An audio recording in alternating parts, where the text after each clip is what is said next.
Okay guys, so today we will learn about the C amplifier experiment.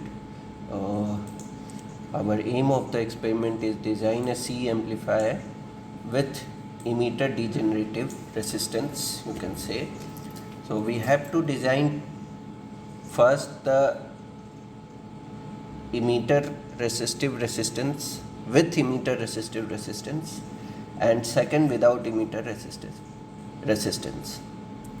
So two amplifiers we have to design, but I'm gonna show you only one, and one you have to do it by your own. I'm not going to show you the calculation part because I have done all the calculation. I have connected the circuits. So you have to do the calculation and you have to find the gain of 30. This is your assignment. As you can see this. So gain of 30 you have to find. For that I have given all the formulas here, what formula you are going to use. Okay, you have to calculate Q point also, you have to find load line also, every formula, what is coupling and bypass capacitor, amplifier operation, how it operates, input resistance, output resistance, impedance mainly, you can say that. All these things you have to find out, you have to put it in the circuit, and then you have to design a circuit to get the gain of 30, approx 30. Okay, here you have to show the frequency response also. First our output will keep on amplifying, so in ratio it will increase, then output will become constant for certain period of frequencies, so that will be the mid-range frequency, and then it will start decreasing. So when it will start decreasing, it will be come under high frequency range. So starting from low frequency, mid, and then high, and this will be your bandwidth from the lowest range of frequency till the highest. So this will be your bandwidth. So I have explained all these things in this manual, you can see that, and I have given circuit also. This is my circuit. I am going to use this circuit to do the experiment in multisim. So this transistor I have taken, this is the resistance, input capacitance and bypass capacitance values are given, power supply values are given, function generator, everything you need, it is already given. Procedure is also written here, and the observation part, what we are going to take, the frequency response observation.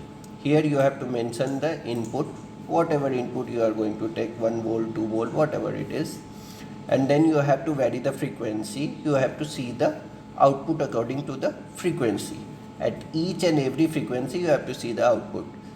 My suggestion is start with 10 or 20 hertz and go till 200 kilohertz or 500 kilohertz. Then you will able to observe the change in the frequency response.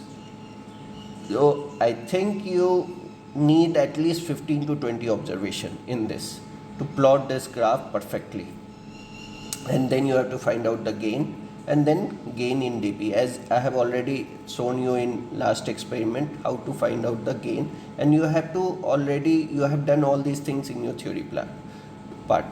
Okay, then you can find out the calculation of input resistance, input impedance, output impedance. Okay, theoretical value of current gain. Okay, and you have to plot this graph in semi log table, but here we are going to plot this in Excel, so you can change the plot from normal to semi log. So this is how we are going to perform our experiment today, and starting with this, I have already started the multisim and I have connected this circuit in multisim. How this connection is done, I have already explained in last video, or before that also I have explained. So I think you people already know how the connection is done. You can take this basic transistors and capacitors and resistance from here, and you have to just drag and drop it here. This is kind of platform, or you can say in practical term, when you do, this is our breadboard, and this is, all these are the wires. You just have to click and drag to connect. This is our resistance. I can change the value of resistance, capacitance, or whatever it is. And here all the measuring equipments are here. You can see multimeter is there, function generator, wattmeter, oscilloscope. So we can drag and drop here, from here also. So what are the measuring instrument you need? All these things you can get in this window, and you can connect it. And like you see here, this is my function generator.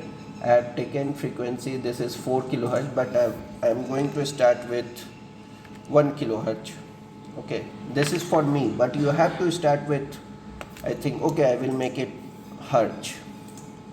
I will go from 100 hertz. Okay, so, and my amplitude is 1. Okay, so from here we will start the simulation. We will run this. Okay, and we will double click on this, and we will see the output. So this is a very big output. You can see, first make it run or auto, and increase the time scale, and you will able to see the output. Okay, this is our output. Make it 2, no, 1, not 2. Okay, so you can see this is channel A. Channel A is this one. Channel A is our output, and this channel B is our input. As you can see, this is of peak to peak is 2 volt. Okay, so my input was 1 volt, so it will come peak to peak, it will come 2 volt. Okay, and my output is from here till here, means almost this is of 2 volt per division, so it will go from 2 and 2, so almost 2 to 4, and it little bit less than 4, so it will go till 3.5. so input is 2 volt and output is 3.5. you can see, so it will increase. Okay, like I have already shown in the frequency response. Okay, here you can see my A, this is A port.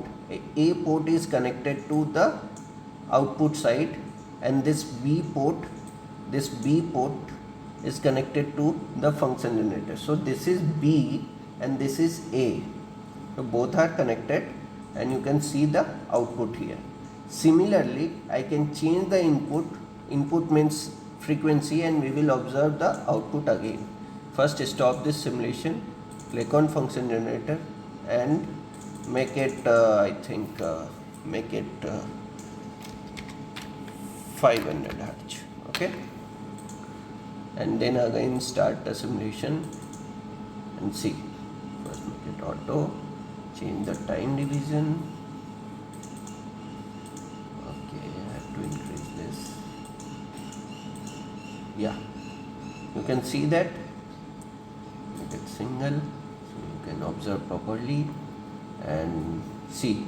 Now it is exceeded, it is more than 4. Okay, this is 2, this is 4, and this is, I think, 4.25, and my input is 2. So this increased. So this increment, with the increment of frequency what we are giving from function generator, the increment in our amplification output we are observing. Okay, after certain point it will go and it will become constant, means at certain frequency it will become constant, until some frequencies it will be constant, and after that it will start decreasing. This is what we have to observe, and then we have to find out the gain at each and every frequency. Okay, so this is one of our experiment. You have to take the observation, and you have to plot the graph in Excel sheet. At each and every frequency you have to take the note of this amplification, this voltage gain. Okay, means V output by V input. Okay, so this is how you will perform this experiment. The next thing you have to do in assignment, that you have to change the values of this resistance and capacitance. You have to design like you have to design like you will get 30 as the gain, means voltage gain should be 30. Okay, and the next part you have to do, you have to remove this capacitance and emitter resistance and capacitance, and you have to check the output and gain. So these two experiments comes under one experiment only, designing part, with emitter resistance and without emitter resistance. With emitter resistance I have already shown you. Without emitter resistance you have to do it by your own, and you have to submit the report, and with that you have to achieve the gain of 30, voltage gain of 30. These things you have to do. So this will be our end of experiment. Okay, so do it nicely in and you have to submit the report in soft copy only, in PDF form only, not a handwritten note. And you have to plot the graph in Excel, or in Multisim also you can do it, whatever you like. And you have to give the screenshot, you have to attach the screenshot in your report of this experiment window. Okay, that's all for today. Thank you.